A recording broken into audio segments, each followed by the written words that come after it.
여기 후진국 한국으로는 절대로 수학여행을 가지 않겠다며 고집을 부리는 외국 여성이 있습니다. 그러나 한국은 가난해서 물가가 저렴하다는 담임 선생님의 말씀을 듣고 그녀는 좋은 계획이 생각나 그 길로 한국으로 가게 되었다고 하는데요. 그렇다면 물가가 저렴하다며 한국에 온 그녀가 한국에서 제대로 된 여행을 즐길 수 있었을지 자세한 내용 살펴보도록 하겠습니다. 안녕하세요. 저는 중국 출신의 고등학생 즈안이라고 합니다.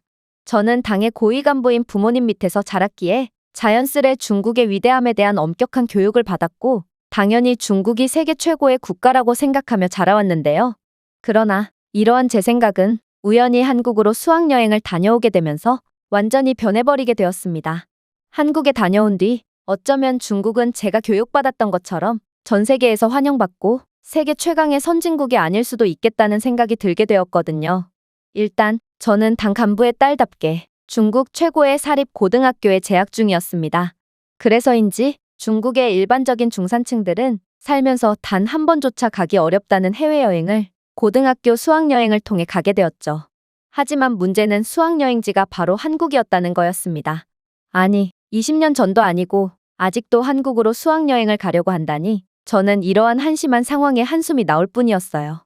한국은 중국의 여러 지원 덕분에 꽤 발전하는 듯 싶었으나 현재는 경제위기로 인해 폭삭 망해버린 국가로 현재 한국 출신의 불법 외국인 노동자가 중국에서 어떤 굳은 일이든 마다하지 않고 노동을 한다는 소식이 들려오는 걸로 보아 한국은 여행으로 갈 가치가 전무한 빈곤국가일 뿐이라고 생각하게 되었거든요. 저는 이런 나라에서 시간을 낭비하고 싶지 않았기에 그 즉시 담임 선생님께 한국 따위는 가지 않겠다며 확고한 의사를 밝혔습니다. 그런데 선생님은 놀라운 말을 건네오는 거 아니겠어요? 즈안, 선생님도 한국이 가난한 국가라는 점에는 동의해. 그런데 한국은 빈곤해서 물가가 매우 저렴하다고 해.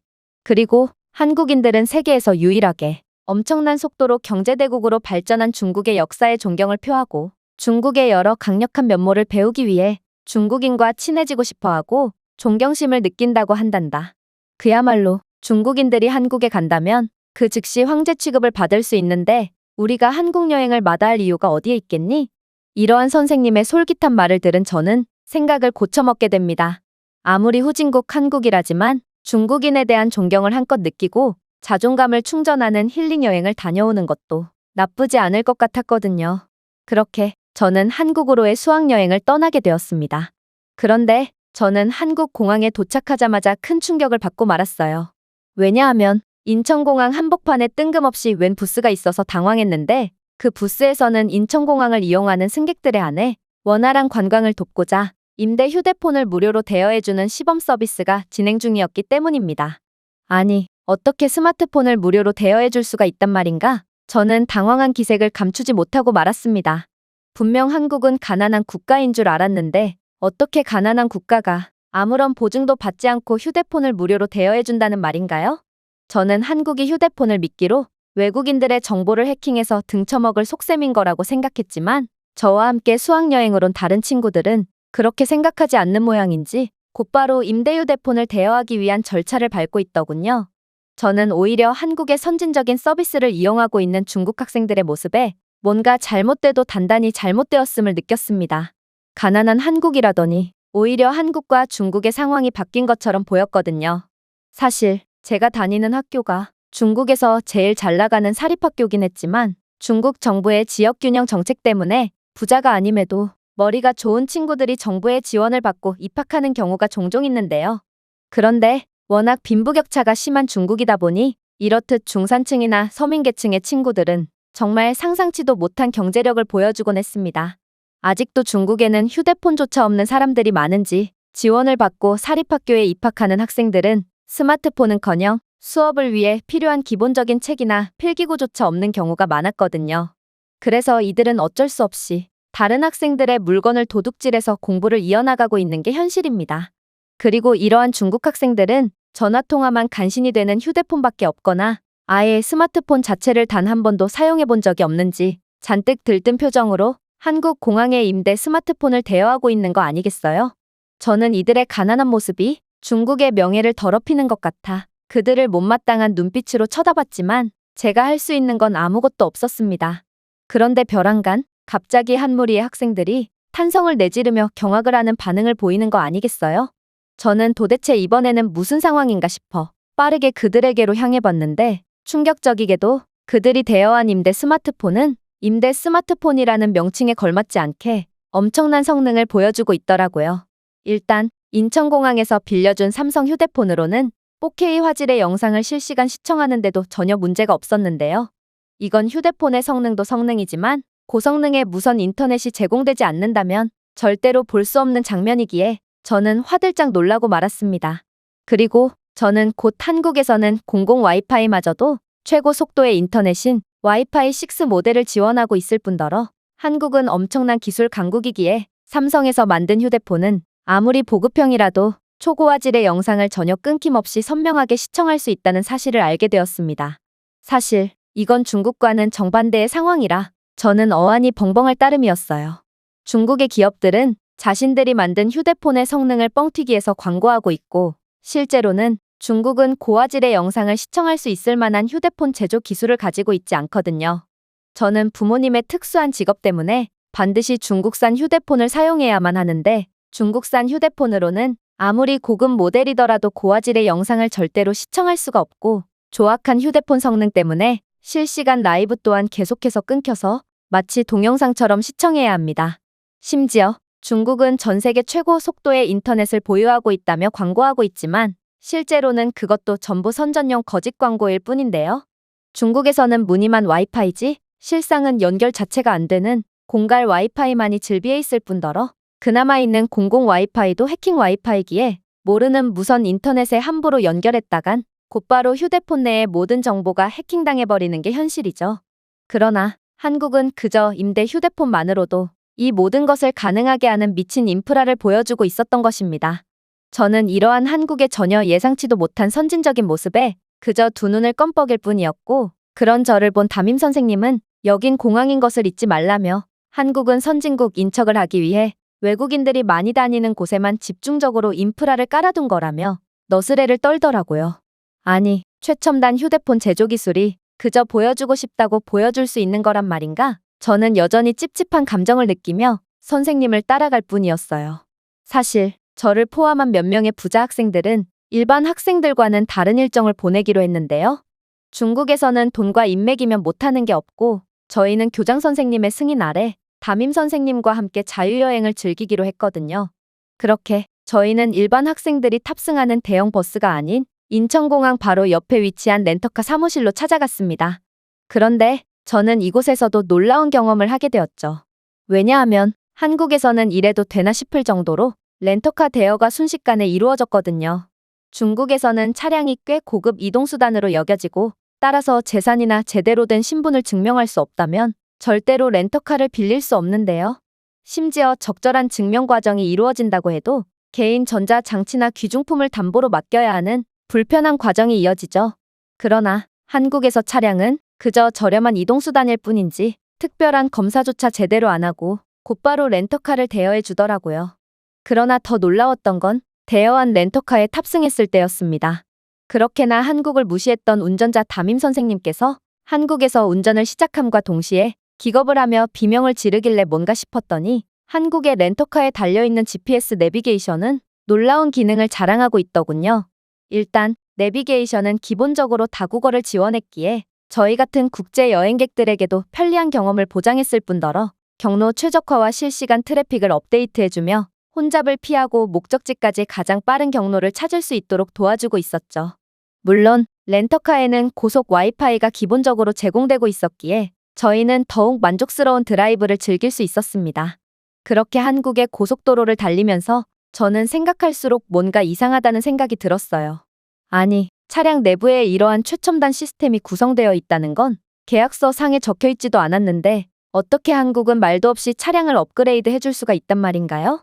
저는 혹여나 렌터카 업체 측에서 돈을 더 받기 위해 몰래 추가 옵션을 넣은 것은 아닌가 하는 의심이 들게 되었습니다.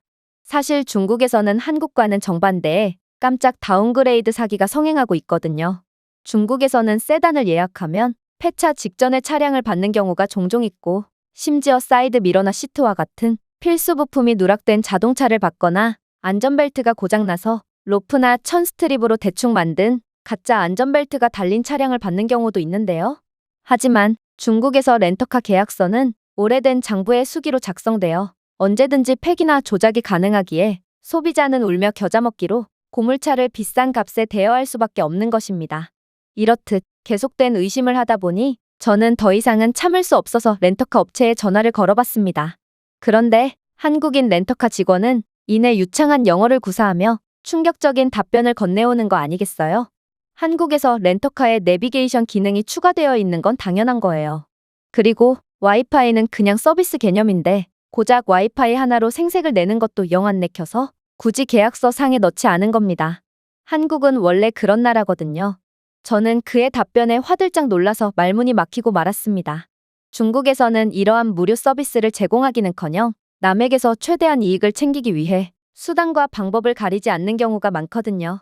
중국에서는 렌터카 서비스에 숨겨진 수수료와 불분명한 가격 구조를 제공함으로써 금액을 과다 청구하는 사기나 심지어 렌터카 직원이 렌터카에 GPS를 붙여놓고 정차된 차량을 몰래 훔친 다음에 고객 보고 차량 분실에 대한 책임비를 지불하라는 사기를 치는 경우도 비일비재합니다.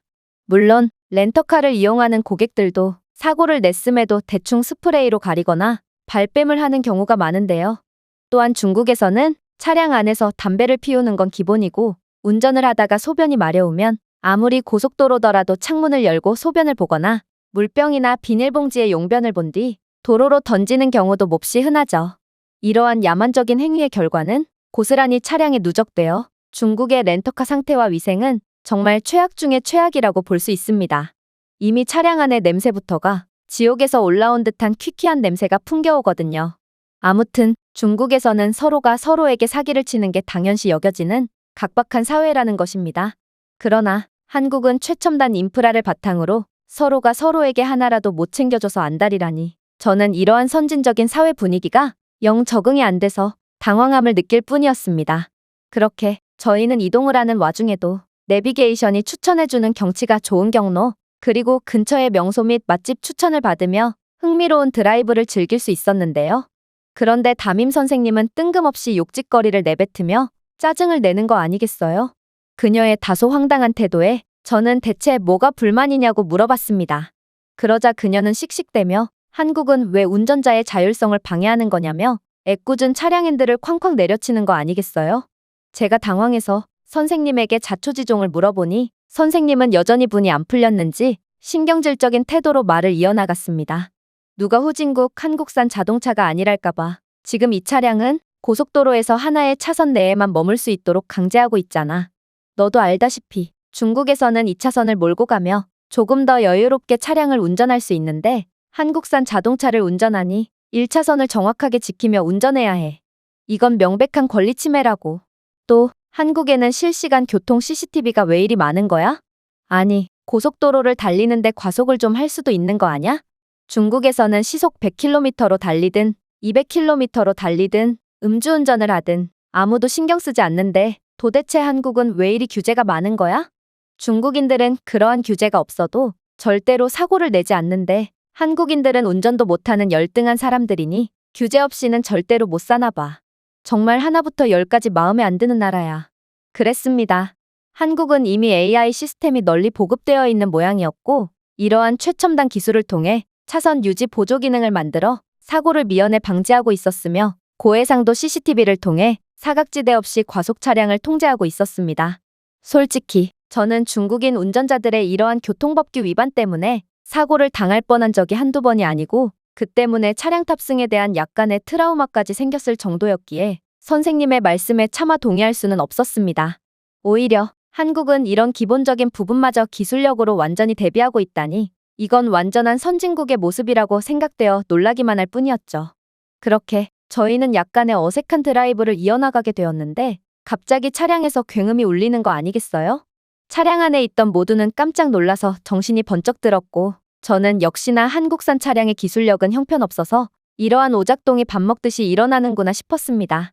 하지만 곧 사건의 전말을 알게 된 저는 그 즉시 경악을 금치 못할 수밖에 없었습니다.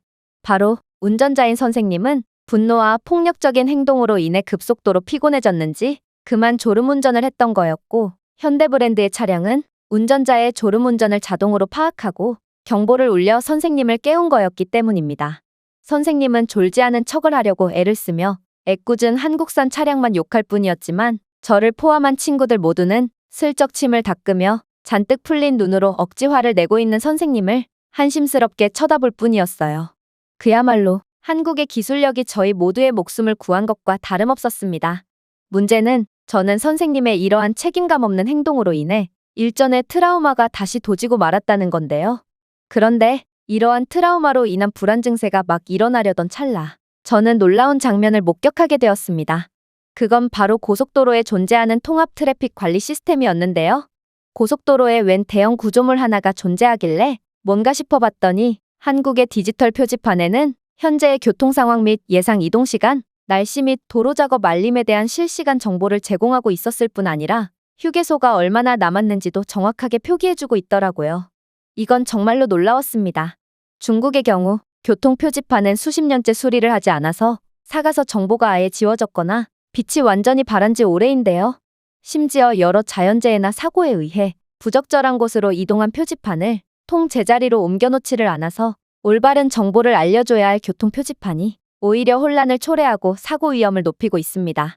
심지어 주요 교차로나 연유 같은 혼잡한 도로에서는 시급을 받는 아르바이트생이 직접 볼펜으로 적은 표지판을 들며 인간 표지판 역할을 통해 임시 방편으로 혼란을 해소하고 있는데요. 이러한 부분만 봐도 중국의 후진적인 교통 인프라와 열악하고 게으른 행정 시스템을 잘 엿볼 수 있을 테죠. 아무튼 저는 한국의 디지털 표지판에 적힌 휴게소를 보자마자 당장 휴게소에 가야 한다며 날뛰기 시작했고 다른 친구들 또한 선생님의 졸음운전에 죽음의 공포를 느꼈는지 모두가 휴게소행에 동의하더군요. 그렇게 저희는 계획에 없던 한국의 휴게소에 도착하게 되었습니다. 그런데 한국의 휴게소는 제가 생각했던 것과는 완전히 다르더군요. 이건 고속도로 휴게소가 아니라 모든 인프라가 모여있는 서비스 종합단지쯤으로 보였거든요. 일단 한국의 휴게소에는 와이파이는 기본이고 전기차 충전소와 현재의 고속도로 현황을 보여주는 실시간 정보 화면까지 갖추고 있었는데요. 그런데 이곳에는 다양한 먹거리뿐만 아니라 찜질방 및 낮잠을 잘 수 있는 별도의 시설까지 구비되어 있더라고요. 이건 도저히 현실적이지 않은 시설들이었기에 저는 그러한 찜질방이나 낮잠 전용 시설에 직접 들어가 보기까지 했습니다. 그리고 역시나 그곳에는 운전에 지친 한국인 운전자들이 잠시 휴식을 취하며 피로를 풀고 있더라고요. 사실 현재 중국에서는 졸음운전 문제가 매우 심각한데요. 그러나 이에 대한 마땅한 해결책도 없는 상황입니다. 중국 고속도로에는 변변한 휴게소조차 존재하지 않고 그마저 있는 휴게소들은 그 간격이 터무니없이 많이 떨어져 있죠. 그러한 휴게소마저 낮잠을 잘 수 있는 시설은커녕 칸막이 없는 변기만이 놓여있는 열악한 상태에 있는 경우가 많지만 말이에요. 그래서 중국의 고속도로에는 휴게소 대용이 존재합니다. 중국의 고속도로에는 비공식 시장과 노점상이 늘어서 있는 경우가 많거든요. 중국에는 고속도로에서 신문지와 임시천막을 들고 다니면서 간이 화장실을 만들어주는 전문적인 직업까지 존재하는데 중국인들은 이러한 서비스마저 이용하지 않고 그저 남들이 다 보는 고속도로 갓길에서 아무렇지 않게 볼일을 처리할 뿐입니다. 물론 중국에서 길에서 용변을 보는 건 그렇게 이상하거나 무례하게 여겨지지도 않으므로 아무도 신경 쓰지 않지만 말이에요. 이에 한술 더 떠 중국의 고속도로 갓길이나 교차로에는 불법으로 건축된 건축물들이 존재하는 경우도 있고 이러한 건물들은 유료 화장실이나 노점상으로 활용되고 있는 경우가 많은데요. 고속도로를 따라 무단으로 건축물을 건축하고 침범하는 것은 가용 공간을 줄이고 교통을 방해하지만 이들은 지역 조직폭력배들과 비리 공무원들에게 장사비 명목으로 돈을 지불하고 있기에 이러한 불법 건축물들은 철거될 기미가 보이지 않죠. 이게 바로 중국의 처참한 현실이라는 것입니다. 그러나 한국은 처음부터 끝까지 중국에 비한다면 압도적인 인프라와 시스템, 그리고 선진적인 시민의식을 보여줬고 저는 도대체 어떻게 이런 나라를 후진국으로 봐야 하는 건가 싶어 벙찔 뿐이었습니다. 그리고 이렇듯 한국의 선진적인 면모를 몸소 느끼니 저는 한국의 더 충격적인 인프라들이 눈에 들어왔어요. 한국의 고속도로에서는 종종 드론을 통해 교통 상황 파악이나 위법 차량을 감시하고 있었고 도로는 작은 흠 하나 없이 완벽한 상태를 유지하고 있었거든요. 한국은 그저 평범하게만 보이는 고속도로마저도 그저 평범하기만 하지는 않았던 것입니다. 생각해보세요. 중국은 드론이라는 최첨단 기계를 사용하여 교통 상황을 파악할 능력 자체가 안 되고 인력을 투입할 예산도 없어서 음주운전이나 졸음 운전자들을 잡아내지도 못하고 있습니다. 심지어 고속도로에는 운전자들이 버린 쓰레기와 용변, 그리고 예산 부족으로 미완성된 포장도로가 즐비해 있기에 미관상으로도 보기 안 좋고 이런 열악한 도로를 달리다 보면 차량 손상이 자주 발생하죠. 그러나 한국은 완벽한 인프라를 갖추고 있었을 뿐더러 도로의 유지보수 또한 모범적으로 이루어지고 있는지 이들은 정말 차원이 다른 모습을 자랑하고 있었습니다. 저는 이제야 중국의 세뇌에 속아 한국을 잘못 판단하고 있었구나를 느꼈지만 담임 선생님은 역시나 정신을 못 차리고 연신 쓸데없는 불평을 하며 한국을 비하하고 있더라고요. 그리고 그렇게 저희의 목적지인 부산에 도착해서도 선생님은 가난한 한국의 낮은 물가를 고려한다면 중국인들은 한국에서 뭐든지 구매할 수 있다며 저희를 딱 봐도 비싸 보이는 레스토랑에 데려가려고 했어요.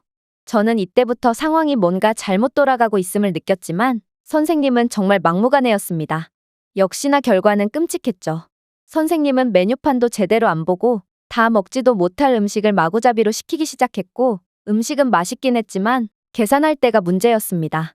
한국의 물가는 중국보다 최소 2배는 비쌌고 특히나 이러한 고급 레스토랑은 일반적인 중국인이 도저히 감당할 수 없을 만큼 비쌌거든요.